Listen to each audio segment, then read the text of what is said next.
Друзья, приветствую! В последний день марта я, наконец, отправился подальше от дома на разведку новых мест для установки фотоловушек. На солнце термометр показывал целых 20 градусов, и хотя поля потихоньку освобождались от белого одеяла, в низинах и особенно в лесу всюду лежал снег. Тем не менее, надев сапоги, я отправился вниз, где, снимая пейзаж, далеко не сразу заметил жуткую картину. Минувшей зимой чьей-то добычей стал кабан, судя по внушительным клыкам, далеко не маленький.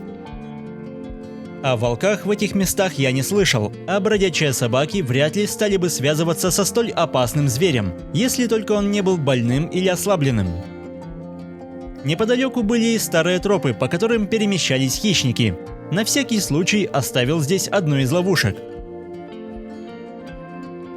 В остальном свежих следов было не так много, что совсем не удивительно, ведь в лесу снега было почти по колено, а передвигаться по нему в теплую погоду не самое простое занятие.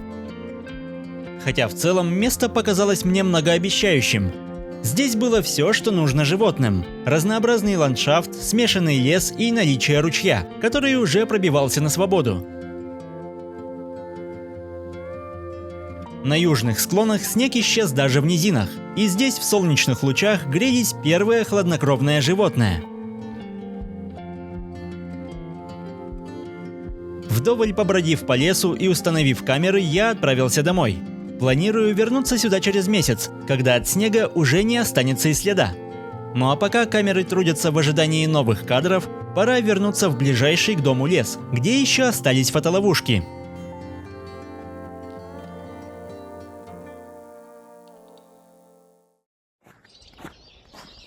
Здесь даже в начале апреля все еще царит зима, и лишь невероятно активное пение птиц напоминает о пробуждении природы.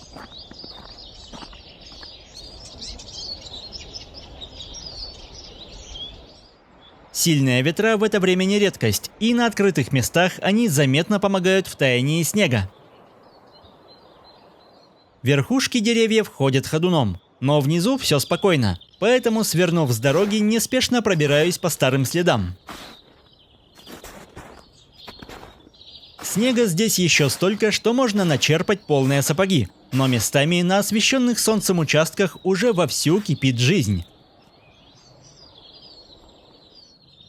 Похоже, муравьи, как никто другой, умеют выбирать места для жилища, ведь здесь весна уже давно вступила в свои права, а значит, можно приводить муравейник в порядок и готовиться к жаркому лету. Оставив трудяг позади, я отправился дальше. Фотоловушка была на прежнем месте, а вот приманки, похоже, нашли новых владельцев. Давайте проверим. Первую приманку обнаружила буроголовая гаечка, но лакомство не пришлось ей по вкусу. Ночью, начав с тесного знакомства, перед камерой предстала куница. На этот раз вместо мяса были куски сыра, наверное, не самая заманчивая добыча, но за неимением мяса она все же не осталась без внимания.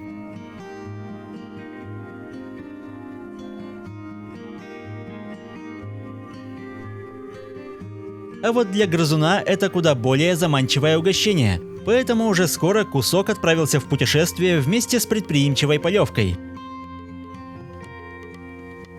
Таким образом, в ближайшие ночи почти вся добыча была успешно извлечена на поверхность. На этот раз знакомиться с камерой пришла белка. У этих грызунов очень тонкое обоняние, позволяющее находить запасы зимой даже под слоем снега. Похоже, этот навык и привел зверька на место, и, возможно, ему тоже удалось урвать лакомый кусочек.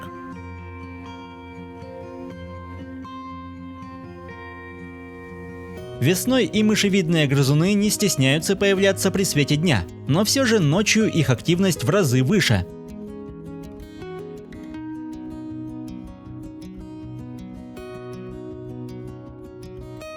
Утром с визитом вновь пришла белка, а в темноте вернулась и куница, которая с особой тщательностью изучала ходы, где бегала полевка и когда-то лежала прикормка. В надежде хоть чем-то поживиться, хищница с особым упорством раскидывала снег, пытаясь добраться до источника запаха. При этом куски, похожие на оставленный мной сыр, то и дело вылетали из-под когтистых лап. Похоже, приманка лежала слишком глубоко, ведь через минуту зверек почти полностью скрылся в снегу и лишь иногда показывался, чтобы убедиться в безопасности.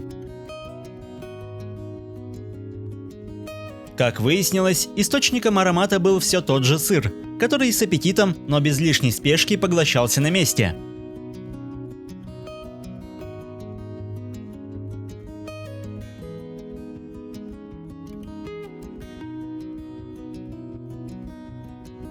Схватив остатки провизии, куница удалилась, но уже через пару минут вернулась за добавкой и, не обнаружив ничего интересного, исчезла по своим делам, показав напоследок пушистый хвост.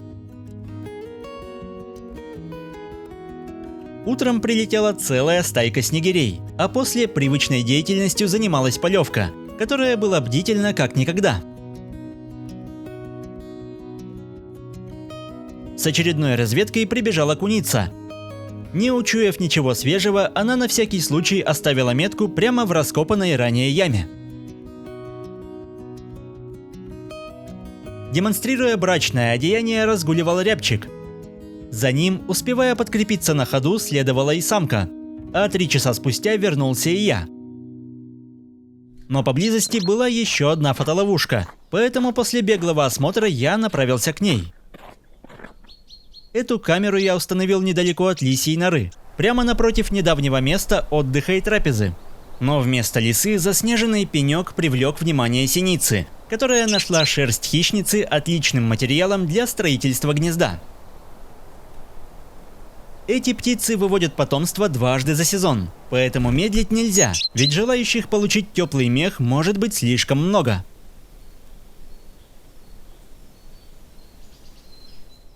А вот и бродячие собаки, одни из главных врагов лисы, которые знают о самых надежных убежищах.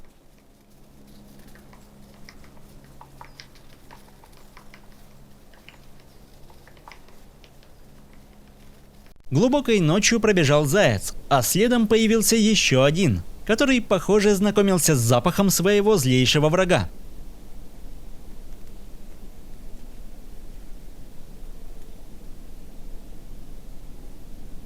Показавшийся из-под снега куст приглянулся буроголовой гаечке, которая также наткнулась на лисий мех. С самого утра, несмотря на прохладу и наличие снега, опушка наполнялась пением птиц, в том числе уже вернувшихся с теплых краев.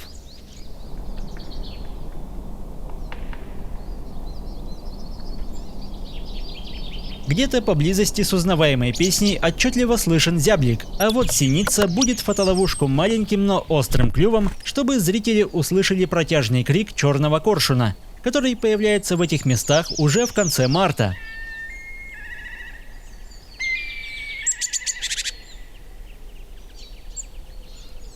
Постепенно все больше кустов освобождалось от тяжести снега, и с каждым днем обзор все сильнее закрывался. Даже я, вернувшись на место, далеко не сразу обнаружил ловушку. Лиса же, ради которой я устанавливал камеру, так и не появилась. Надеюсь, это не из-за меня, ведь зная о бдительности этих животных, я не подходил близко к норе, а с предыдущего визита прошел целый месяц. Тем не менее, даже свежих следов поблизости не оказалось, словно хищники насовсем покинули это место. На всякий случай оставил ловушку чуть дальше. Посмотрим, изменится ли ситуация месяц спустя. Еще больше интересного, включая фотоотчеты, зарисовки и наблюдения, в моем телеграм-канале, подписчики которого уже послушали пение этого черного дрозда, встреченного в сумерках по пути домой. А на сегодня это все лесные новости. Не забывайте подписываться и до скорого!